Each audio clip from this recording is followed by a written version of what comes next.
په خیر تاسې ته له ډیر نیوز څلرویشت څخه د نن ورځې د مهمو خبرونو ټولګې ته ښه راغلاست وایو. نن شنبه ده د 1404 هجري لمریز کال د غبرګولي څلرویشتمه چې د 2015 زیږدیز کال د جون له 14مې سره برابره ده.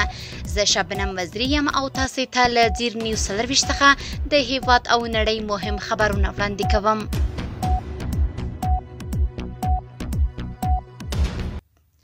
UNDP افغانستان کې له هرو څلورو کسانو درې لا هم د ژوند د بنسټیزو اړتیاو له نشتوالي سره مخ دي. په افغانستان کې د UNDP سازمان څانګې په خپل کلني راپور کې ویلي سره له دې چې د افغانستان اقتصاد د 2.7 خالصو کورنیو تولیداتو د ودې له امله یو څه بیرته راژوندی شوی، خو بیا هم ډیری افغاني کورنۍ له سختو اقتصادي ستونزو سره مخ دي. دغه سازمان ویلي چې له هرو څلورو کسانو درې لا هم د ژوند د بنسټیزو اړتیاو له نشتوالي سره مخ دي او 90% کورنیو اقتصادي ټکانونه تجربه کړي. د اسلامي امارت د عامه روغتیا وزیر ایران کې د ماشومانو ناروغیو درملنې طبي مرکز خلیدنه وکړه. د اسلامي امارت عامه روغتیا وزارت ویلي چې د یاد وزارت چارسمبالي مولوي نور جلال جلالي ایران ته د خپل رسمي سفر په ترڅ کې د ماشومانو ناروغیو درملنې طبي مرکز او حکیم د ماشومانو ناروغیو درملنې روغتون له مسؤلینو سره لیدلي. په دې لیدنه کې په بیلابیلو برخو د هغې له ډلې هډوکو د مغز ټرانسپلانټ، نفرولوژي، زړه او یو شمیر نورو فوق تخصصي برخو کې د افغان روغتیايي کارکوونکو د روزلو او په افغانستان کې د ماشومانو ناروغیو درملنې له دولتي روغتونونو سره د دوه اړخیزو همکاریو په موخه د هوکړه لیک په اړه هم خبرې وکړې. دغه راز د یاد هیواد روغتیايي مسؤلینو هم په یادو برخو کې د هر ډول همکارۍ د ژمنتیا ډاډ ورکړ. ترکیه کې افغان وګړو ته د پاسپورت د ویش لړۍ پیل شوه. په ترکیه کې د افغانستان اسلامي امارت سفارت پر ټویټر پاڼه خبر ورکړی چې افغان وګړو ته د پاسپورت د ویش لړۍ بیرته پیل کړه. سفارت زیاته کړې چې له دې وروسته افغان وګړي کولی شي له یاد سفارت څخه پاسپورتونه ترلاسه کړي. په ترکیه کې افغان وګړو ته د پاسپورت د ویش لړۍ له 4 کلني ځنډ وروسته پیل شوې ده. د اسلامي امارت سترې محکمې ویلي چې په 2 اونیو کې سلګونه دوسیو ته رسیدنه کړې.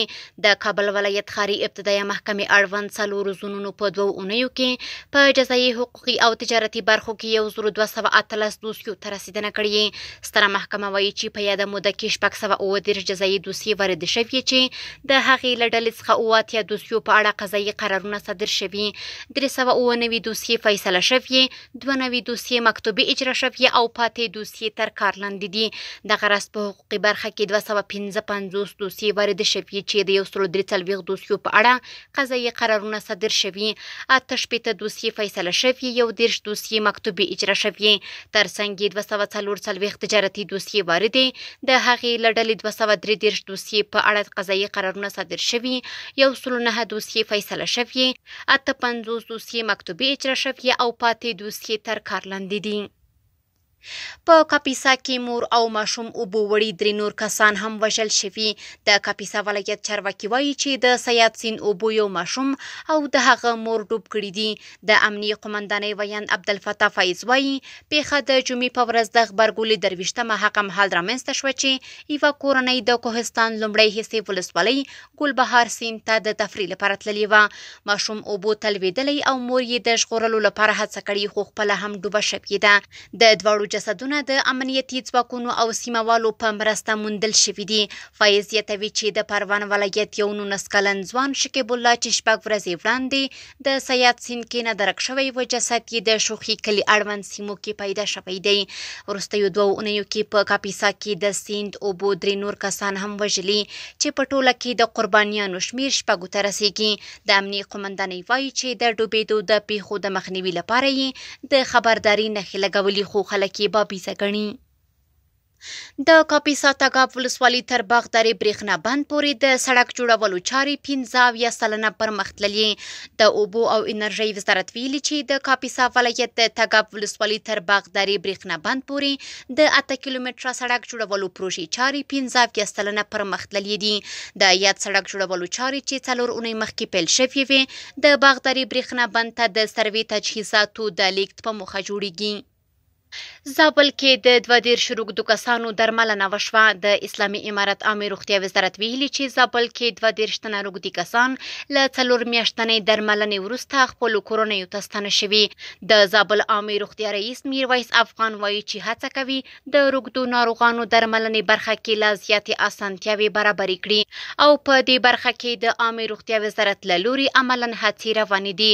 له تېرو 2 کلونو راهیسې د زابل عامه روغتیا ریاست له لوري په دغه ولایت کې د 800 روږدو ناروغانو درملنه شوې. کورني خبرونه هم دومره وو. اوس به زموږ همکار عزیر صافی تاسې د نړۍ له حالاتو خبر کړي.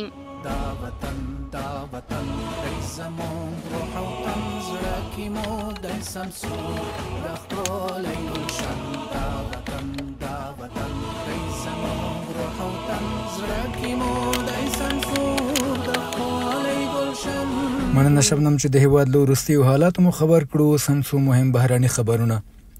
د ایران او اسرائیلو ترمنځ تازه جګړه له خبرو او ګواښونو واوښته. اوس توغندي لګي، خلک مري، ښارونه لړزوي او نړۍ له یوې بلې خونړۍ جګړې د ویرې په لړزه کې ده. د ایران او اسرائیلو ترمنځ پوځي شخړه له هغه وروسته زیاته شوې چې اسرائیلو د جون پر 14مه د رایزنګ لاین عملیات پیل کړل او د ایران پر اټومي تاسیساتو یې بمبار وکړ. د اسرائیلو په وینا په دغه بریدونو کې 200 جنګي الوتکو د ایران 100 اهدافو په شمول اټومي مرکزونه په نښه کړي دي. په غچ کې د ایران سپاه پاسداران ویل چې لسګونه توغندي پر اسرائیلو توغولي. په ځانګړي توګه د تل ابیب دفاع وزارت او نور پوځي مرکزونه هدف وګرځول. اسرائیلو تایید کړي چې ځینې توغندي لګېدلي خو زیات شمېر یې شنډ شوي هم دي. د رویټرز خبري اژانس په خپره شوي ویډیو کې ښیي چې یو توغندی په تل ابیب لګېدلی. په تل ابیب کې د امریکا سفیر ویلي اسرائیلو کې یوه سخته شپه تېره شوه. اوس هم هوایي ځواکونه د ګواښونو د دفع کولو په حال کې دي او خلکو ته سپارښتنه شوې چې خوندي ځایونو ته ولاړ شي.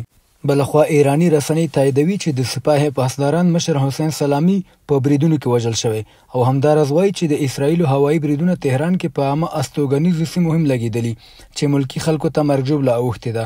د امریکا د بهرنیو چارو وزیر مارکو روبیو ویلي چې واشنګټن په دغه بریدونو کې لاس نه لري خو تهران امریکا د اسرائیلو ملاتړ کوونکي بولي. په نړیواله کچه پراخ غبرګونونه ښودل شوي. استرالیا، سعودي عربستان، جاپان او نور هیوادونه د وضعیت پر خرابېدو اندېښنه لري او دواړه خواوې یې د جګړې له پراخېدو منع کړي دي.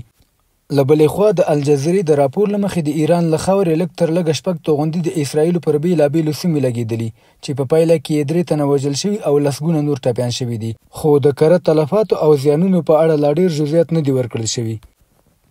د اسرائیلو په تازه برید کې 2 لوړپوړي ایرانی پوځي چارواکي په نښه شوي. ایرانی رسنیو راپور ورکړی چې د اسرائیلي ځواکونو په تازه هوایي برید کې د ایران د وسلوالو ځواکونو 2 لوړپوړي چارواکي وژل شوي دي. د ایران د وسلوالو ځواکونو 2 لوړپوړي چارواکي جنرال غلام رضا میرابي او جنرال مهدي رباني د اسرائیلي ځواکونو په یو وروستي هوایي برید کې وژل شوي دي. د یادې پیښې وروسته سیمه ییز تاوتریخوالی زیات شوی چې ایران په ځواب کې اسرائیلي اهداف په نښه او ویشتلي دي. د جګړې دا پرمختګونه د ایران او اسرائیلو ترمنځ د روان کړکېچ د لا ژورېدو نښه بلل کېږي. د سولې هیله له لاسه وځي. مکرون وایي د فلسطین په تړاو د امنیت شورا مهمه غونډه موقتي وځنډول شوه. د فرانسې ولسمشر ایمانویل مکرون اعلان کړی چې د فلسطین او اسرائیلو ترمنځ د 2 دولتونو د حل په موخه د ملګرو ملتونو امنیت شورا غونډه چې ټاکل شوې وه د جون له 19 تر 20 پورې په نیویارک کې جوړه شي د امنیتي اندېښنو له امله ځنډېدلې ده. هغه ویلي دا غونډه د ایران او اسرائیل ترمنځ د وروستیو پوځي کړکېچونو او د فلسطیني مشرانو د نه ګډون له امله موقتي ځنډېدلې خو ژر به د سعودي عربستان او نورو سیمه ییزو هیوادونو په همغږۍ ترسره شي. مکرون ټینګار کړی چې دا ځنډ د فلسطین د دولت رسمیت پیژندلو په اړه د فرانسې پریکړه نه کمزوري کوي. نوموړي همداراز له اسرائیلو غوښتي چې اوربند ومني، بندیان خوشي کړي او سیاسي خبرو ته حاضر شي. او وروستی خبر هم دا چې ویتنام د بریکس نوی شریک هیواد شو. د برازیل د بهرنیو چارو وزارت اعلان کړی چې ویتنام له بریکس سره د شریک هیواد په توګه یوځای شوی دی. دا پریکړه په داسې وخت کې شوې چې برازیل سږ کال د بریکس مشري په غاړه لري. د برازیلي چارواکو په وینا ویتنام د بریکس 10م شریک هیواد شو. ویل شوي چې ویتنام له بریکس سره د عادلانه او ټول شموله نړیوال نظم د جوړولو ګډه ژمنه لري. ویتنام چې نږدې 100 میلیونه وګړي لري او چټک اقتصادي پرمختګ کوي، د نړیوالو ارزښتونو په زنځیر کې مهم ځای لري او په اسیا کې یو اغیزناک هیواد بلل کیږي. د بریکس د پراخېدو نوې طرحه د تیر کال د اکتوبر په سرمشریزه کې د روسیې په کازان ښار کې تصویب شوه چې پکې د شریک هیوادونو یو نوې کټګوري رامنځته شوه. تر دې دمه بیلاروس، بولیویا، کیوبا، قزاقستان، مالیزیا، تایلند، یوګاندا، ازبکستان او نایجیریا هم دغه کټګوري ته ورداخل شوي دي. ټاکل شوی چې د بریکس روانه کلنۍ سرمشریزه د جولای په 6 او 9 نیټه په برازیل کې جوړه شي. د نړۍ د نن ورځې مهم موضوعات هم دومره و. له ملتیا مو مننه.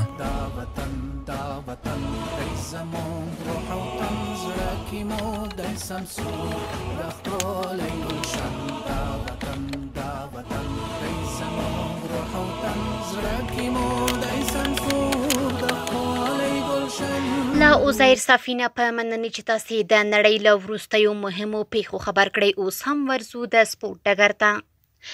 جوزجان کې د هندبال انتخابي سیالۍ پیل شوې.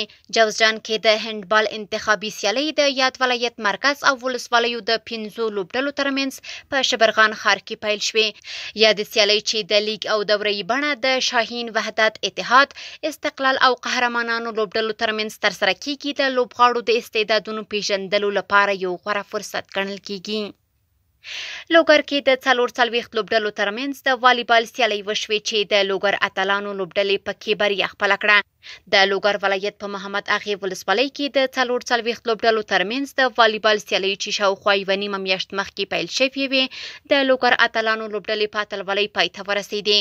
د دغو سیالیو په پایلوبه کې لوګر اتلانو لوبډلې خپل سیالۍ میرزا خیلو لوبډلې ته د 2-1 میدانونو په توپیر ماتې ورکړه او اتلولي یې وګټله.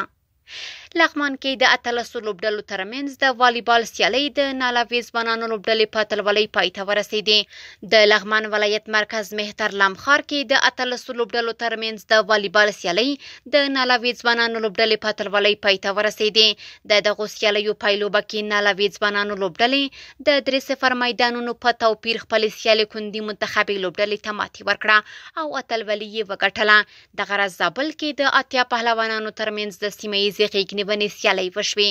د زابل ولایت په شینکۍ ولسوالۍ کې له 3 ولسوالیو د 80 پهلوانانو ترمنځ د سیمه ییزې غېږنیونې سیالۍ ترسره شوې. دغه سیالۍ د شینکۍ، معروف او ارغستان ولسوالیو د پهلوانانو ترمنځ ترسره شوې چې په پایله کې د شینکۍ ولسوالۍ پهلوانانو لومړی مقام خپل کړ. نننۍ خبري خبرونه هم دومره وه. په خپل رسنیو باندې فیسبوک، انسټاګرام، ایکس یا پخوانی ټویټر او یوټیوب زموږ خبرونې خوښې او موږ تعقیب کړئ. ادرس یې زیر نیوز 24. تر سبانۍ خبرونې د الله په امان. دا وطن دی زموږ روح او تن، زړه کې مو دی سمسور د ښکلی ګلشن. دا وطن دی زموږ روح او تن، زړه کې مو دی سمسور